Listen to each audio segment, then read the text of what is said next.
Buenos días, estamos hablando sobre esta escritura el día de hoy que es súper importante. Es una escritura que en verdad acomoda el transcurso para Israel.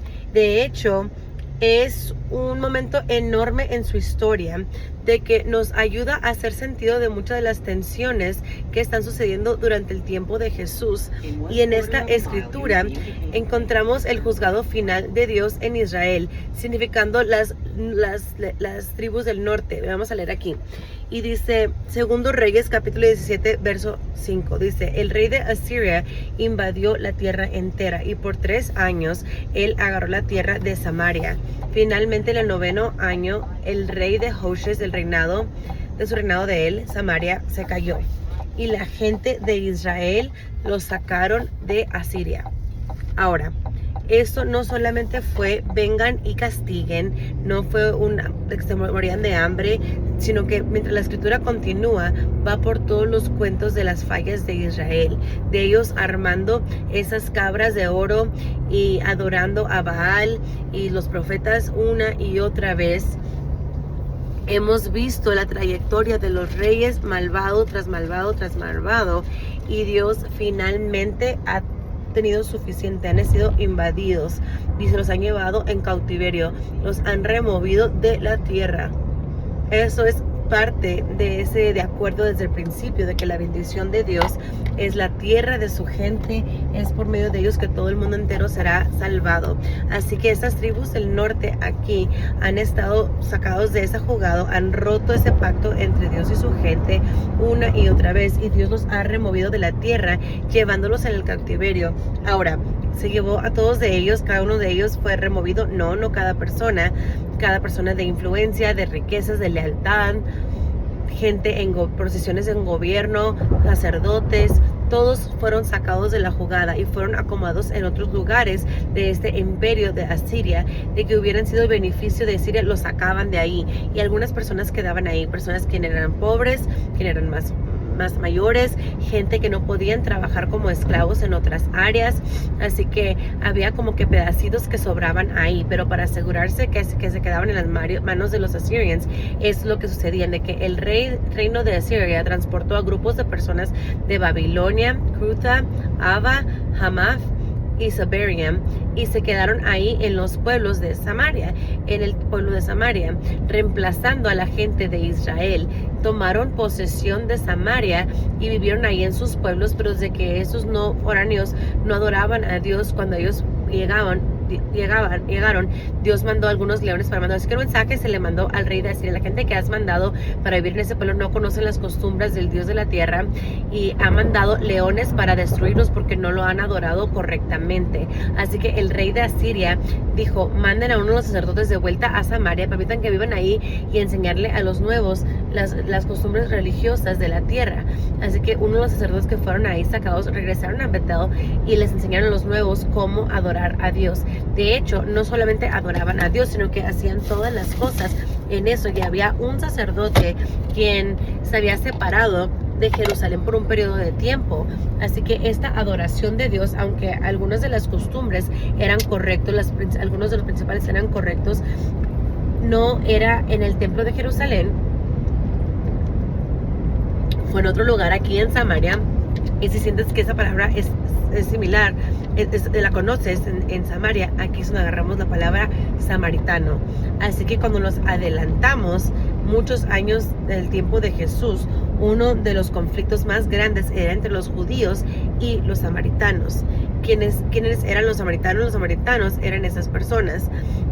Era un pedacito pequeño de la gente judía, pero la mayoría eran foráneos del reino de Asiria que mandaban por todo el reino para casarse, para crear un nuevo grupo étnico con nuevas costumbres, con una vista cambiada de adoración, que tenían algunas similaridades, alguna información completamente diferente, de que esos no eran las 10 tribus de Israel, que era un grupo completamente diferente, que no identificaban como Israel, donde eran samaritanos, eran un grupo nuevo. Así que para el tiempo, que llegamos al tiempo de Jesús, hay este conflicto entre los judíos y los samaritanos, de que quiénes son la gente de Dios en verdad, la gente en Judá, los que permanecen allí, los que no fueron llevados, los que no fueron reemplazados, los que no fueron creados en nuestra nueva cultura, en nuestro nuevo grupo de intercasarse y forzar y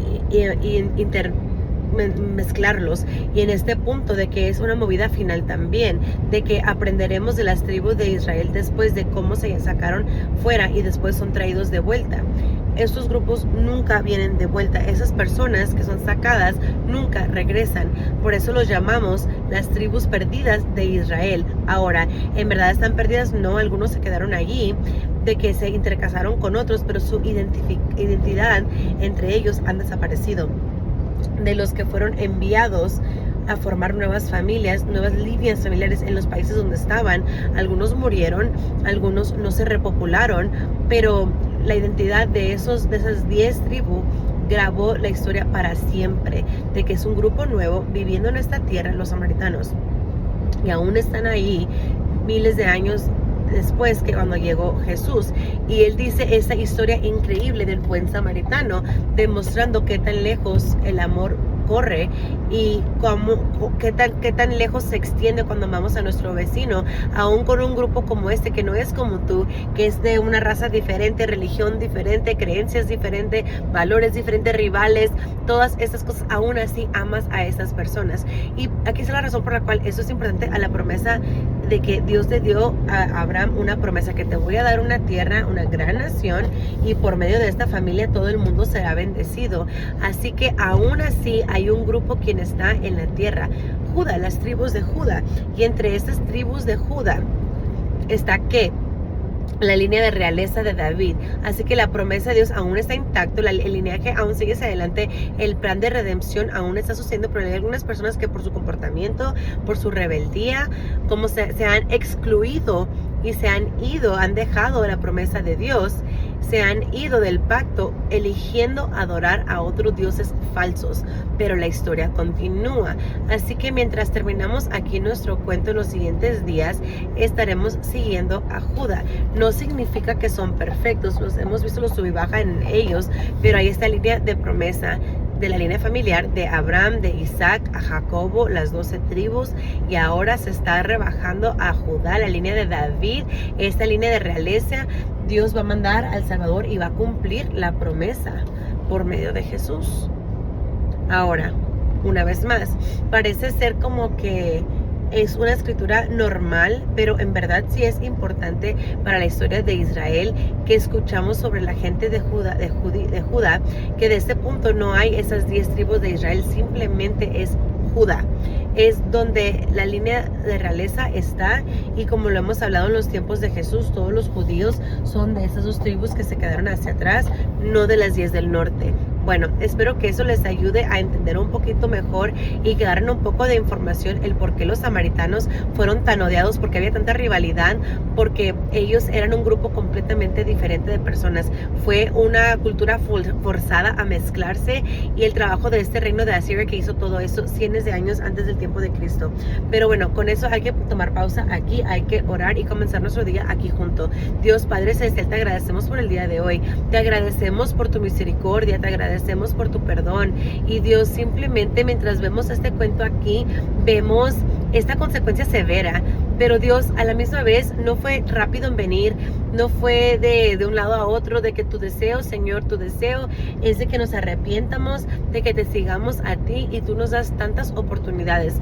Así que Dios, ayúdanos a ser sensibles a tu llamado, ser sensibles a tu Espíritu Santo cuando nos rebelemos, que ayúdanos a regresar rápidamente, y que no nos quedemos atorados en el pecado, que no podamos ver un regreso hacia ti. En el nombre de Jesús oramos, amén, amén. Espero que nos sea el resto del día, y espero verlos de nuevo 24 horas más aquí en la siguiente carrera diaria.